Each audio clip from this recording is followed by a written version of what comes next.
Welcome to the the Better Man Show, where I document my journey on becoming a better person. It is definitely a show suitable for both men and women. Don't be put off by the word man, please. Hi, I'm BK. So if we are friends, it shouldn't surprise you. But if we're not friends, I am testing a live stream that's going out to several places. So if it's going out to a few other places and I pop up there for you, then don't be a stranger. Just add me as a friend or follow me. Add me as a friend. I would like to make friends, right? So tonight is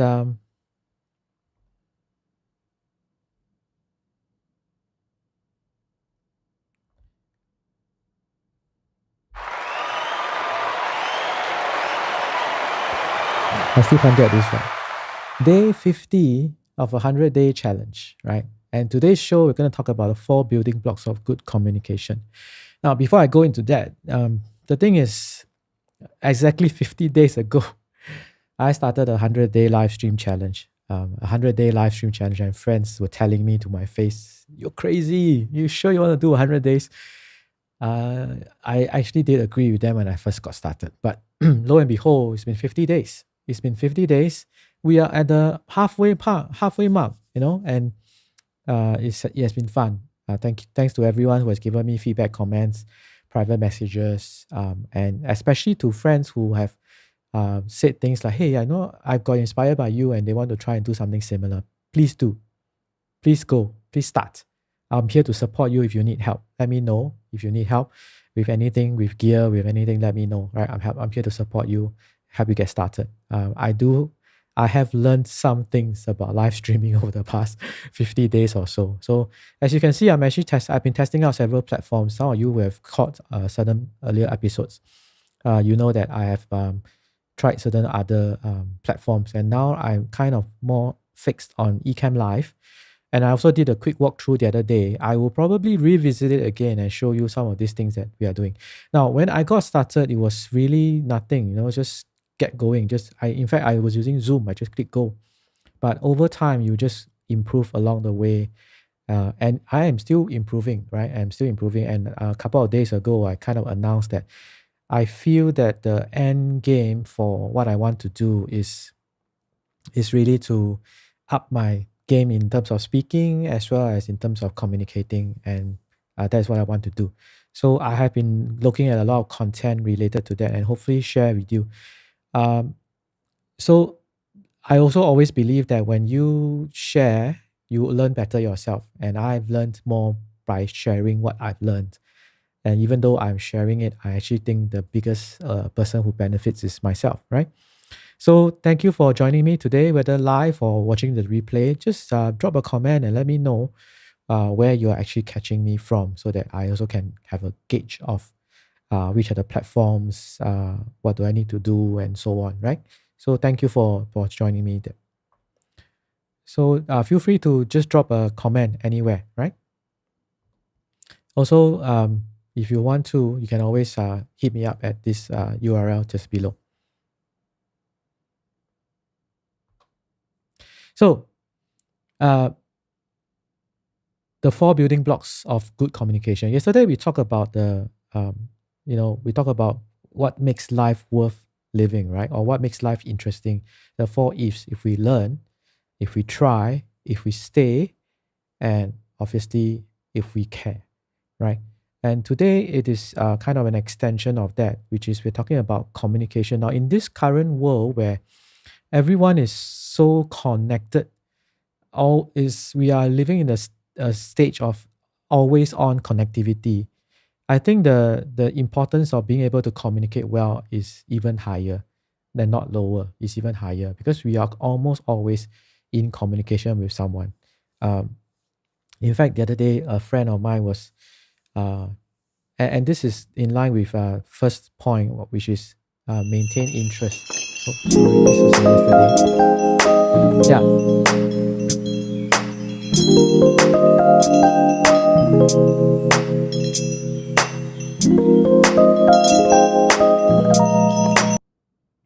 So this is an app that I found on the iPhone App Store. I'm not sure whether it's available on the Android store. Some friends were asking me about this. So You can check it out. It's called Life Only One, right? Life Only One. So it kind of have a countdown for when you from your current age now to when you're 90. So if you do want to check it out, just check it out. I think it's free. It is free. So back to our topic today. First building block of good communication is interest.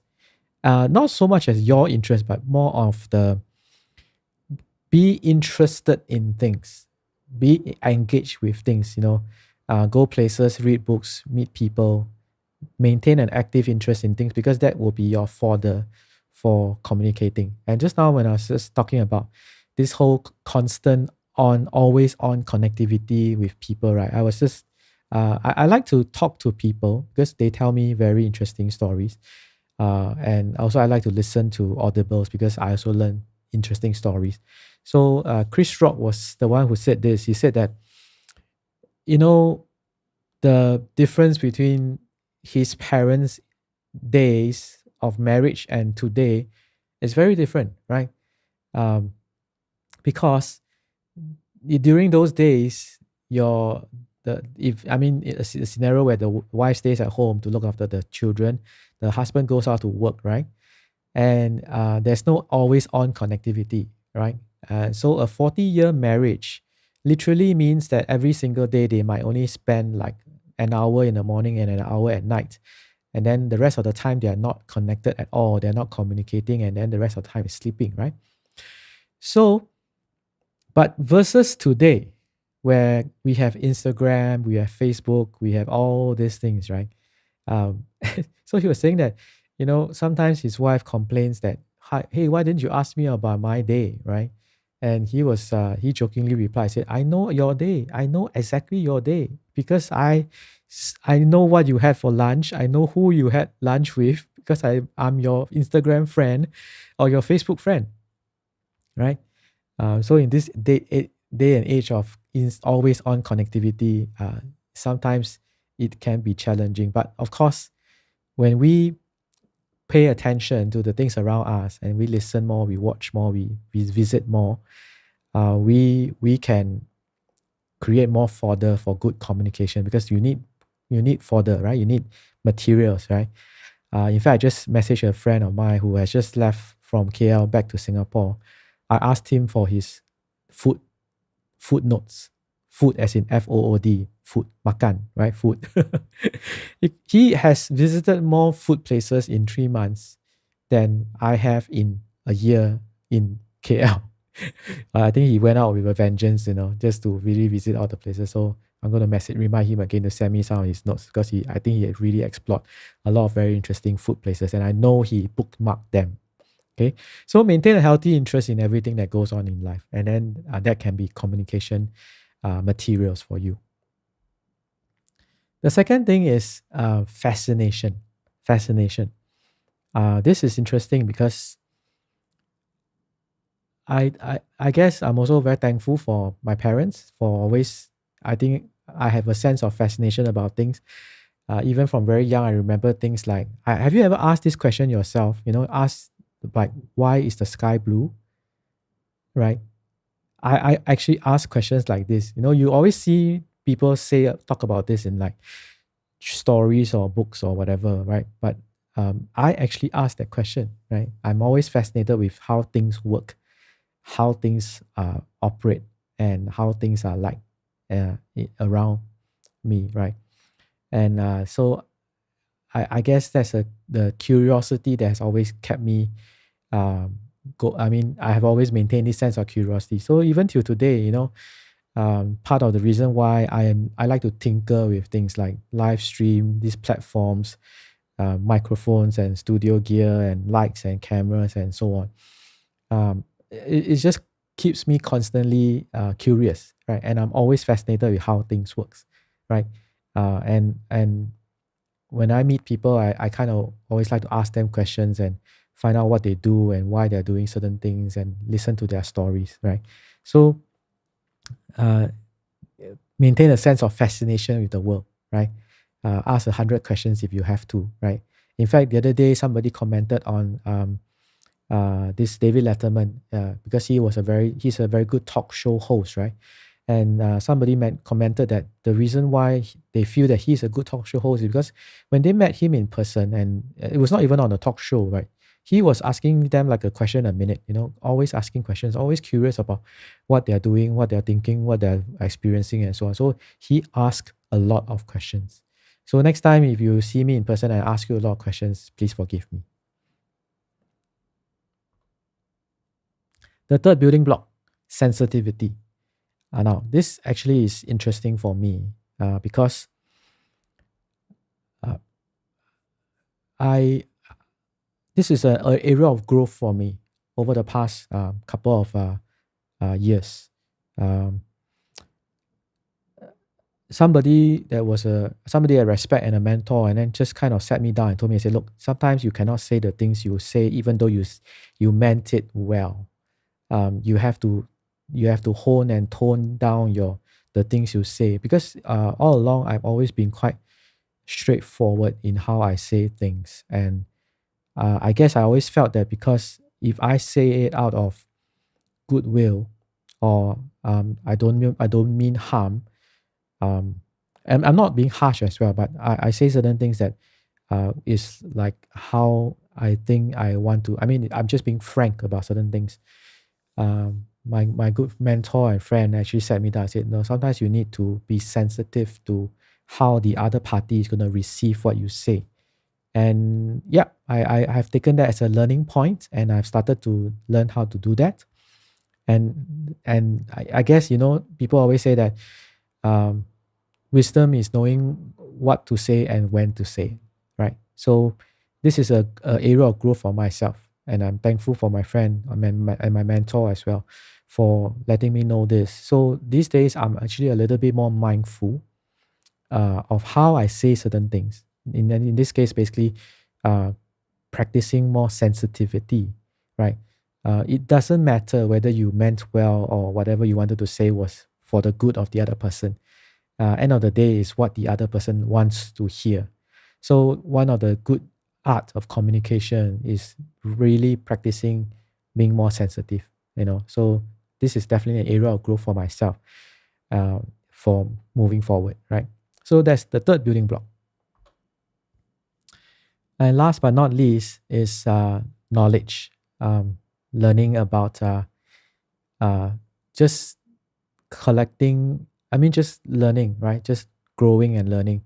Even like now, I'm learning from giants. I'm learning from people who are definitely more established in this area than I am. So the notes today are courtesy of Jim Rohn, right?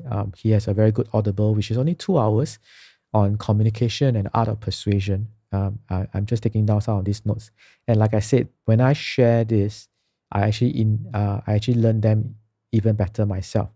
And just this afternoon, actually this morning, I came across, sometimes it's very interesting because when you are out wanting to learn about something, the universe kind of knows, and they kind of send you more and more information or content around those things. So I also chanced upon somebody called Eric at Meets, I think.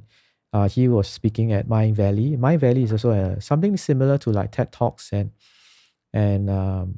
masterclass, those kind of like personal development growth areas. So he's quite a good speaker, and he's talking about how to be a good public speaker, how to tell stories better. And something he said today was, which is about knowledge, right? I gained some new knowledge from him. Don't When you tell stories, don't report the events. In fact, you should be recollecting. Just remembering the event because you have experienced it. When you tell a story, you're just recounting a story of your experience. And when you recount that story, you bring out the emotions again. And that's the difference between reporting and telling a story. Reporting is like a play-by-play account. That's it. But when you recount or you retell the story to someone, when you remember the experience again, right? You help the listener experience or emotions then, right? Like even now I remember this thing that happened to me, because when we look at these four things, which is interest, fascination, sensitivity, and knowledge, right? My first encounter with this concept of somebody having a sparkle in their eyes was actually my first teenage crush. So we were very young then, so she was just a teenage crush. And we both liked reading. We were like both bookworms. In fact, one of our dating venues was the library. Now we never got together. We just kind of went out on a few dates, but we never got together. No, don't worry about me. I'm fine. In fact, she's my Facebook friend. I'm not sure whether she's actually watching this as well. If you are, I'm not saying anything bad about you. But what happened was, when we reached the library, and I remember it was Queenstown Library back in the days, and one of my favorite libraries. It was very near my place. I kind of knew then that day that I had no chance. I stood no chance, or I had no chance with her. We were very good friends. I mean, we talked, But why I knew that then was because when we reached the library, when the doors of the library open, those electric doors, right? The doors open, and then we reached the library and walked up to the second floor. Oh no, that is actually, I think it's the first floor. Yeah, first floor. We walked into the first floor and we saw the shelves of books and just books, right? For the first time ever, I saw that light, the sparkle in her eyes. Her eyes literally lit up when she saw books, right? And I never saw that in her eyes when she saw me. So that was the moment of truth for me, to realize that, okay, I guess we are probably just going to be friends, which was fine to me, right? But I don't know whether you have seen that before. There's that sparkle in someone's eyes. And that was my first experience. I literally saw her eyes lit up, when she walked into the room, the hall, where there were rows and rows of books. And I could tell that her first love was definitely books, right? So, yeah, I don't know why I shared that story. But, well, if you are watching this, you know who you are. But don't worry, there's nothing bad about you. We are still friends, right? That's the good thing about the internet and Facebook, right? Facebook has helped us connect with many, many friends from all over the place, old and new, right? So again, if we are friends, sorry. If we are already friends, just drop a comment. If you're not friends, just connect with me. I'm happy to be a new friend and maybe ask you some questions. So thank you for joining me on day number 50, which is halfway mark of my 100-day challenge. 50 more days to go. 50 more days of me documenting my journey to become a better person. And thank you for supporting the Better Man Show. Good night.